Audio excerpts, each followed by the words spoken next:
కీలక వడ్డీ రేట్లను మరోసారి యథాతథంగా కొనసాగిస్తూ భారతీయ రిజర్వ్ బ్యాంకు నిర్ణయం తీసుకుంది.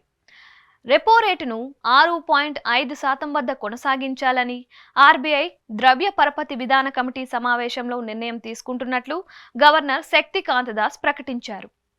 2023 ఫిబ్రవరి నుంచి కేంద్ర బ్యాంకు ఈ రేటును ఇలాగే కొనసాగిస్తూ వస్తోంది. ఎలాంటి మార్పులు చేయకపోవడం వరుసగా ఇది 11వసారి. డిసెంబర్ 4 నుంచి 3 రోజుల పాటు ఆర్బీఐ ద్వైమాసిక ద్రవ్య పరపతి విధాన సమీక్ష జరిగింది. ఆ నిర్ణయాలను గవర్నర్ శక్తికాంత దాస్ శుక్రవారం వెల్లడించారు. ద్రవ్యోల్బణం, ఇతర అంశాలను దృష్టిలో పెట్టుకుని ఈసారి కూడా వడ్డీ రేట్లలో ఎలాంటి మార్పులు చేయొద్దని నిర్ణయించినట్లు పేర్కొన్నారు.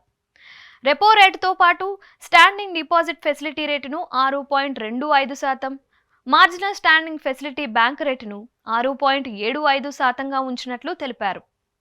వృద్ధికి బలమైన పునాదిని వేసేందుకు మన్నికైన ధర స్థిరత్వం మాత్రమే అవసరమని ఈ సందర్భంగా వ్యాఖ్యానించారు. 2024-25లో వాస్తవ జీడీపీ వృద్ధి రేటు అంచనా 6.6%.